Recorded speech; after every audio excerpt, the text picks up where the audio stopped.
So in the British scene, there's pretty much been one massive story that dropped probably about a week ago. So we can't really avoid talking about St. Piran. Unfortunately, it's not a positive story.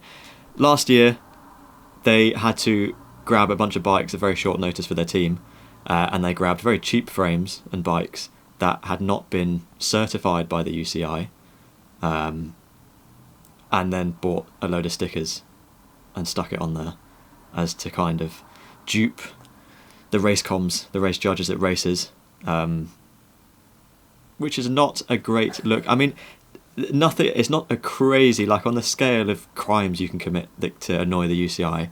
It's not wild. Like, the frames are legal. They are safe frames, basically. They just haven't gone through that very expensive and lengthy certification process that every single bike that's raced at the UCI level has to go through. They basically skipped out on that. Yeah, it's kind of I guess they've put out a statement. They've been very clear that, as you said, they kind of passed all of those regulations for safety.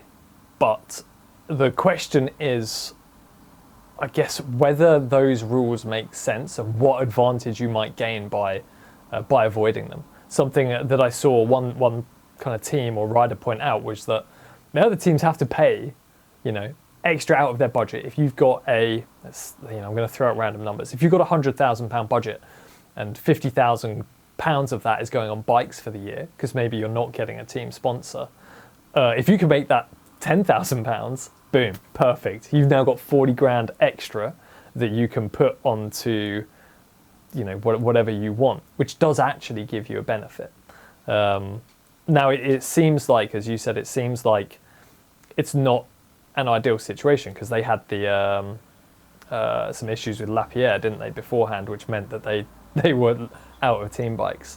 Have you seen anything from riders or heard anything from riders that their take on it? Yeah, so there's a lot of discussion and whispers surrounding St. Piran, and there has been for a while. A lot of finances. Also in the article that dropped, there were accusations that they hadn't been paying riders or sponsors or something like this. So there was something that's gone unpaid, and there's been those sort of whispers around for a long time. There's a lot of smoke. A lot of the stuff they've denied, and they said that hasn't happening. But there is a lot of smoke. So I'd be very surprised if there wasn't anything, if there wasn't any fire, like if there was nothing going on behind the scenes. Yeah. Which is a shame. Yeah, that's the thing as well, that the UCI have said they're investigating. What that means, the UCI do they really care about what's happening on the British elite scene? Clearly. But to what extent? And they've not indicated what the potential ramifications are. I think I've seen that you could be facing a fine of 10 to 100,000 Swiss francs if they rule against you. So that's a hefty chunk of money. And what British Cycling would do, I don't think I've seen a particularly strong response from them yet. We've not seen that they're opening an investigation. Whether they will internally, I think St. Piran still have to apply for their UCI license, which goes through the national governing body, in this case British Cycling. Whether they'll have to take any action, whether it'll be a kind of a slap on the wrist, whether there'll be a fine, or whether there'll be kind of some bigger ramifications for the team down the line. It's not a nice situation to be in, and it doesn't make, we often talk about trying to build up the scene, and it's a shame to have to, when you're kind of gearing up for the next season already, faced with this from the past. It's kind of a frustrating moment. Yeah, I mean, a healthy St. Piran is good for the scene and it's good for the sport. And I think everyone wants there to be a continental team at that level competing at these sort of races that they have done this year. But it needs to be a healthy, law-abiding. I mean, I saw it from some people that were involved with Ribble Well Tight and whatever they were called before that, when they were kind of coming up through the scene through Hoob a few years ago with Dan Bigham and that lot. That their process, they had to go through a massive process of getting those bikes UCI kind of certified and sent through. and then eventually that team has disappeared and disbanded because they couldn't get sponsors or they couldn't financially keep up with the rest of the teams on the continental level. And then for them to see that, this other team that's put on a bit of a pedestal on the UK scene has cut corners and skipped out on a lot of that process, it is a bit of a... I can understand why that can feel like a bit of a kick in the balls. Yeah. One good positive thing to come out is definitely that St. Piran, I think, switched to Trek as a supplier for their bikes.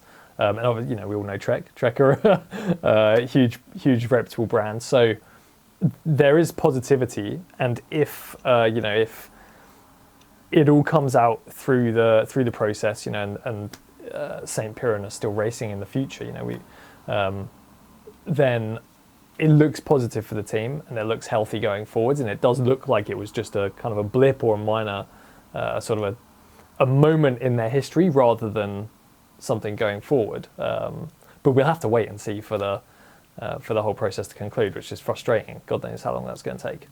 Yeah, it's definitely not the end of the story. I mean, there's lots of very, very serious accusations going on behind the scenes. There's a few legal proceedings that St. Piran are involved in at the moment, both from suing. I know they're suing Lapierre, as far as I understand it, for those bikes last year. Whether somebody's suing St. Piran, I imagine that's going to come about at some point. But yeah, I think hopefully, like I said, a healthy St. Piran is good for the sport. But the St. Piran that is being kind of thrown about at the moment, you got to ask whether or not that's actually making the scene worse. Is that making it less inviting? Because there'll be sponsors, if it all comes out and St. Piran eventually disappears or whatever, kind of worst case scenario, and you've got sponsors that have been burnt by this situation, those sponsors are never going to want to sponsor a cycling team again. Yeah. And there's more sponsors that are gone. Yeah, exactly. And it just hurts the reputation a little bit more. So, but yeah, we'll have to wait and see. The story's definitely not over.